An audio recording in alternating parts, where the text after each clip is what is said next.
Un viernes entré al negocio para pedirle 14 botones de peltre adornados con algún tipo de fantasía. Me divirtió que al abrir la puerta sonara uno de esos aparatos que no se sabe si te piropean o te silban: bicho feo, bicho feo, bicho feo. Me gustó más el silbido que el cartel de "Sonría, lo estamos filmando" a la entrada de la compostura de Calzado, casi en la esquina de la calle Mendoza, frente a la puerta del colegio. Odio sonreír, y más cuando salgo de trabajar. Para un impermeable heredado de mi abuela, el viejo se levantó del taburete de plástico en el que lo veía leer todas las tardes, dejó la revista Ciencia Hoy en una pila de lo que parecía la colección completa y se acercó al mostrador de madera de roble y vidrio. El polvo no parecía impedir su sentido de la orientación. Sacó una caja con 3 o 4 variedades de botones, ninguna de peltre, ninguna adornada, y me las ofreció. Me habló de supuestas clientas que le habían comprado una u otra, también de algunos encargos que estaba por recibir. En los 6 trimestres que llevaba pasando por ahí todas las mañanas y mediodías, solo un par de veces lo había visto con clientas, y un par más con el carnicero de al lado que le cebaba mate. ¿Alguna muestra de los botones anteriores? Vas a tener que traer, o vení con el impermeable nomás. Espiaba el negocio casi siempre, pero no porque me interesaran demasiado las mercerías. Me preguntaba cómo este hombre mantendría un local en el que casi nunca entraba gente. Un local que consistía en un mostrador de vidrio cada vez más cubierto de polvo, a través del que podías distinguir 3 o 4 cajas de botones. Un mueble exhibidor con infinitos rectángulos de madera casi todos vacíos, salvo por algún que otro rollo de cinta bebé o de falletina. 2 o 3 tamaños de elástico junto a un metro berreta que colgaba de una percha autoadhesiva y, por supuesto, más polvo. También un almanaque de la carnicería con la foto de una gata y sus gatitos adentro de una canasta que atrasaba 2 años. Yo andaba con un ejemplar devastado de los cuentos de Silvina Ocampo y mis planillas de calificaciones. Me acuerdo porque el viejo me los estuvo relojeando y me preguntó por un sobrino lejano que había estudiado en el colegio. Antes de irme me dijo que podía prestarme algunas Ciencia Hoy, si me interesaba. Para sacármelo de encima acepté que me prestara una, aunque a mí la divulgación científica ni me va ni me viene. Tenía que entregar las planillas el lunes. Como una especie de ritual privado, cada vez que las recibía compraba cualquier pavada en un negocio de la vereda de enfrente. Necesitaba gastar una parte de lo que me pagaban por hacer ese trabajo tan odioso para el que había estudiado tanto tiempo. No importaba qué, siempre que me lo permitiera mi sueldo de profesora. Me había copiado de unas ex compañeras en una reunión de aniversario. Ellas que se habían casado con arquitectos o abogados o financistas, cada vez que se estresaban salían de compras. Una crema buena, un perfume o alguna ropa de marca. A mí el sueldo no me daba para tanto. Tampoco el ex marido o los novios. Es más, a casi todos les tenía que pasar plata para el Rivotril o el Viagra. Pero podía reproducir la estrategia a mi escala. El primer trimestre de clases, me acuerdo, me compré un desodorante de ambiente para sacar el tufo del aula cuando mis alumnos iban al recreo. El segundo, un par de zapatos plateados de segunda mano que vendían en la casa de compostura porque nadie había pasado a retirarlos. Otra vez compré una copia grabada en el cine de un documental sobre Jim Morrison. Me lo ofreció la cajera del Chino. Se ve cabeza con pelos parados, se ve cabeza con pelos parados, pero solo en comienzo de película. Cuando agoté el resto de los negocios, llegué a la mercería. El domingo siguiente fui a almorzar a lo de mis padres en Banfield. Iba a aprovechar para comer unos ravioles caseros y corregir exámenes bajo los tilos en el jardín. Corregir es insoportable, estés donde estés, pero en el monoambiente interno en el que vivo es suicida. Así que preferí tomarme el tren y soportar la cantilena de mamá de por qué no empezaba a pensar que tenía que quedar embarazada, caiga quien caiga, cueste lo que cueste. Como papá es técnico electromecánico, le llevé la Ciencia Hoy que me había prestado el viejo. Se enganchó con unas notas sobre los peligros ambientales de la galvanoplastia. A mí me extrañó, casi siempre nos peleamos porque él se burla de los ambientalistas. Una vez me espantó a un novio que se dedicaba a los cultivos orgánicos. pero me dijo que leyó esas notas porque las vio señaladas con rojo. Estuvo todo el almuerzo hablándome del tema. Me contó de una fábrica que iba a cerrar en la zona del Riachuelo. Y antes de irme le pedí a mamá el impermeable negro de la abuela, la única prenda que quedaba de cuando había venido de Europa. Volví a la mercería el lunes, con el impermeable y la revista. Me dolía la cabeza como nunca y para colmo me esperaba una noche en vela porque no había terminado de corregir los exámenes. Otra vez en el taburete, el viejo me parecía una de esas estatuas vivientes que había visto por la feria de artesanía cerca de Barranca de Belgrano. Le faltaba la lata para las monedas y pintarse la piel de dorado. ¿Cómo dijiste que te llamabas? No me gusta que los comerciantes me pregunten por mi nombre. Le dije que me llamaba Selva, aunque a mí me gustaba más Emma. Cuando tuviera una hija, si es que la tenía, la iba a llamar Emma, le conté al viejo sin que me lo pidiera. Desplegué el impermeable sobre el mostrador. Él miró los ojales y se puso a examinarlo como acariciándolo con los dedos. De la misma manera que mi abuela examinaba la ropa que me cosía de chica. Aunque mi abuela siempre había querido estudiar literatura alemana y ser escritora, su padre la había obligado a aprender el oficio de sastre. En Argentina, escapada de la guerra, ese oficio le había salvado la vida. Le pregunté su nombre. Silvio. Tengo más suerte que vos porque mi nombre me gusta. Me convenció de que más allá de los botones, el impermeable merecía un arreglo.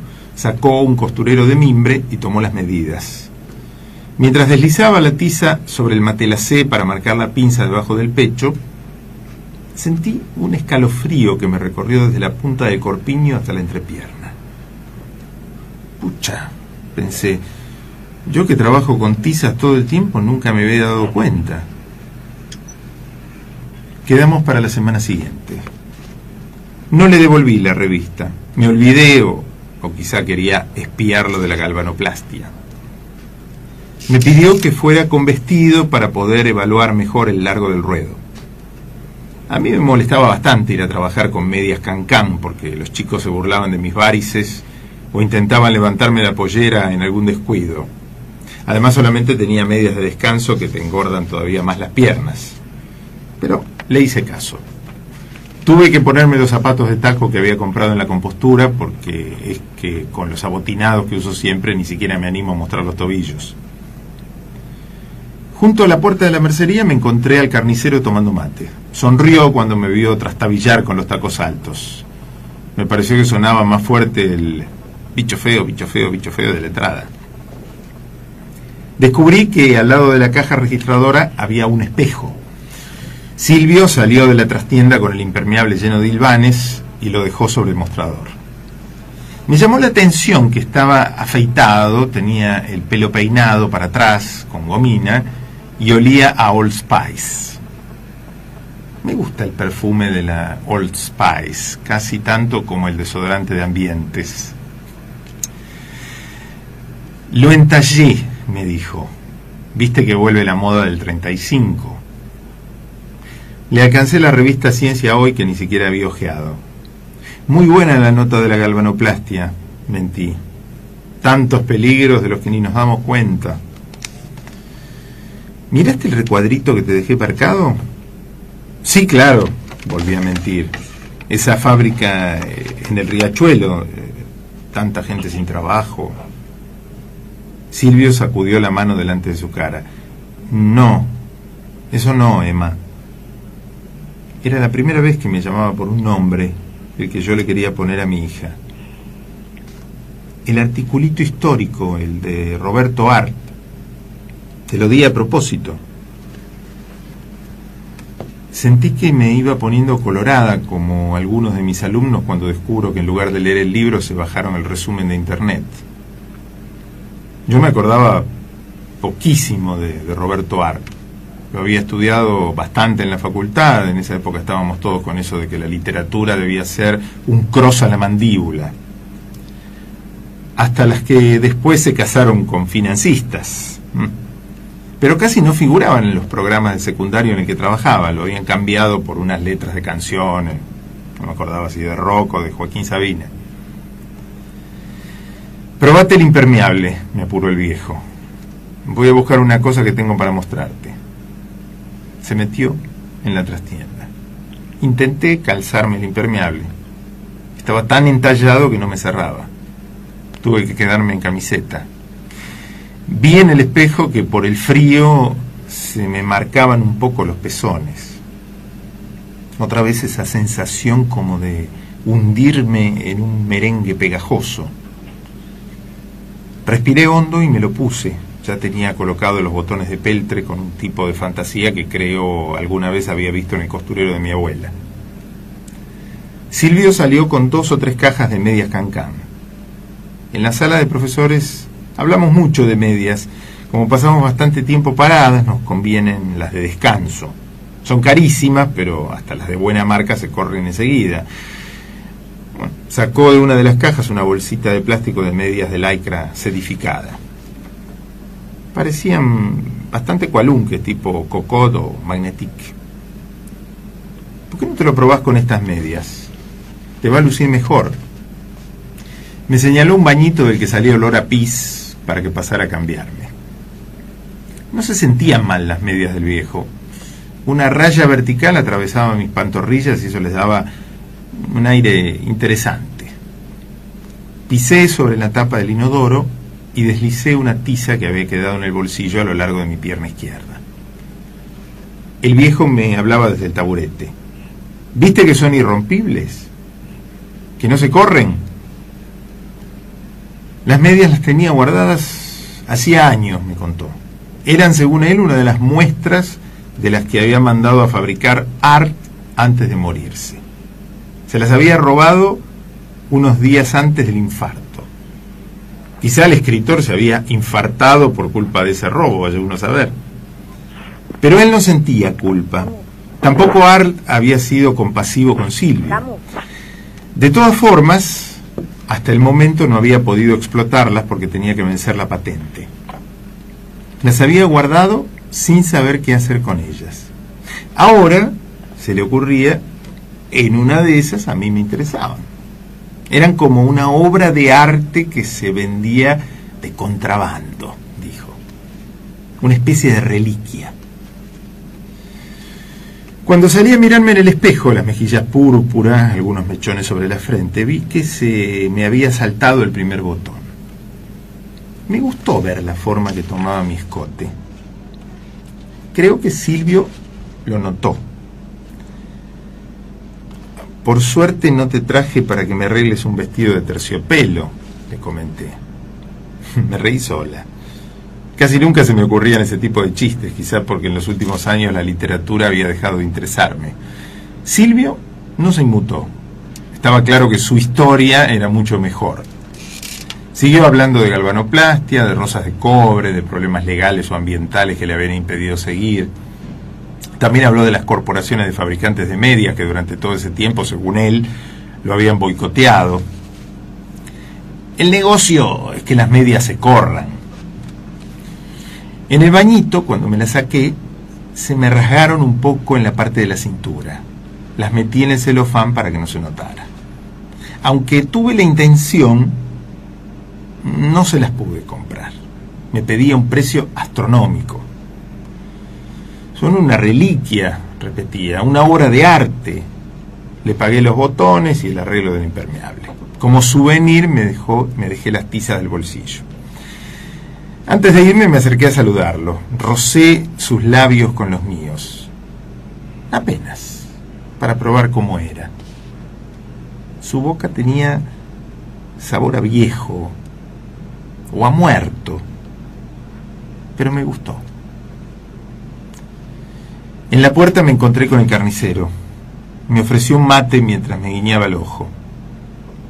Uno de mis exnovios me guiña el ojo antes de pedirme plata.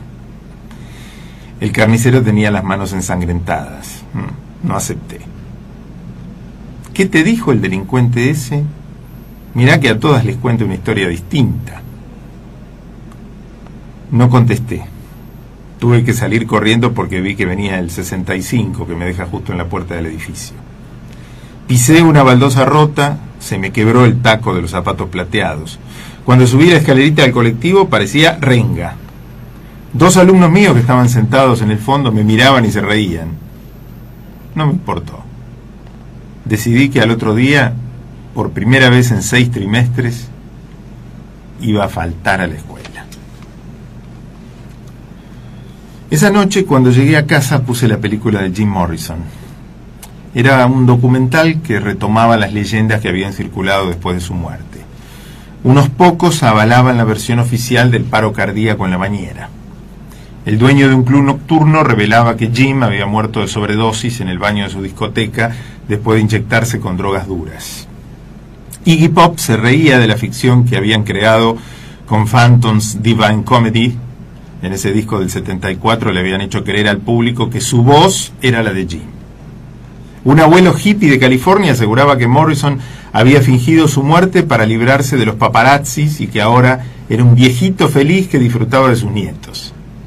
Un ex empleado de banco de Los Ángeles contaba cómo pocos años después de la muerte del músico, un tal Jim Morrison, vestido de cuero, se había acercado a la sucursal donde él trabajaba para cobrar unos cheques.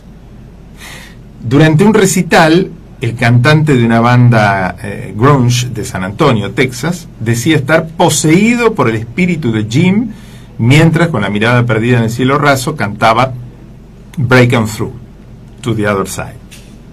También lo confirmaba el cantante de un grupo tributo a The Doors, que rasgaba la guitarra y fumaba un porro tras otro en Balizas, un pueblito perdido de la costa uruguaya.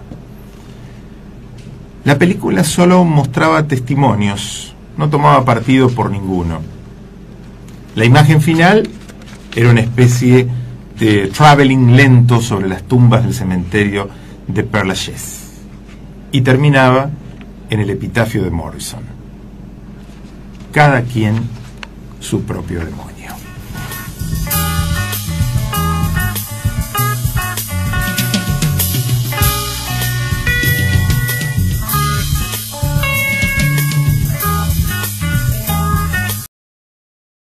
Esquina de la calle Mendoza, frente a la puerta del colegio.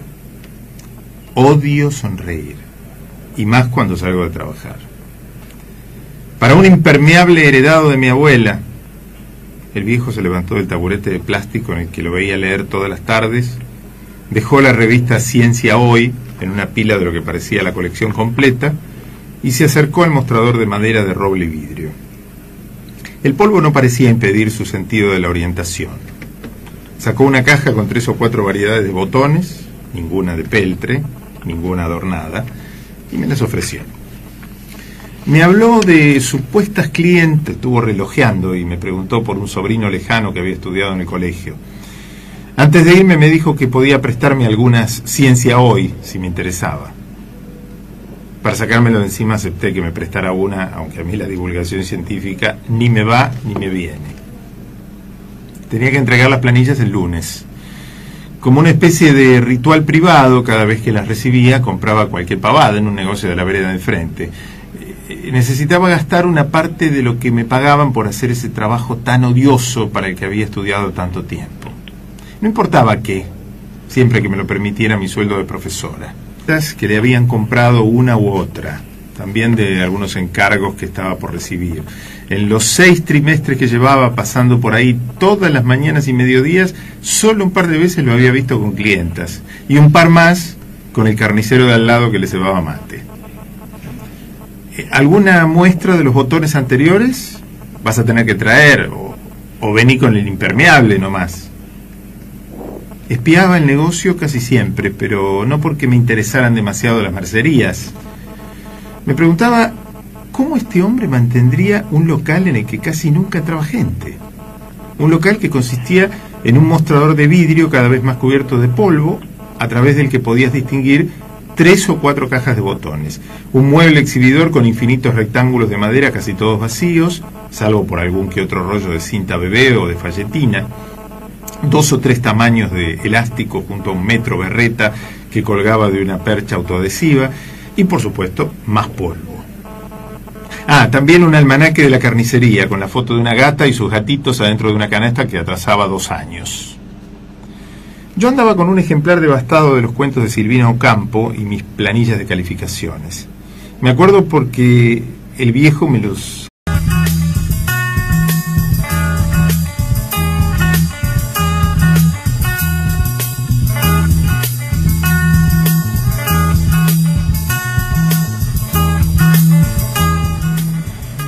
Un viernes entré al negocio para pedirle 14 botones de peltre adornados con algún tipo de fantasía.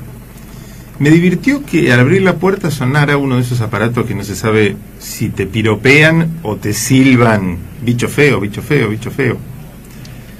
Me gustó más el silbido que el cartel de "sonría, lo estamos filmando" a la entrada de la compostura de calzado, casi en la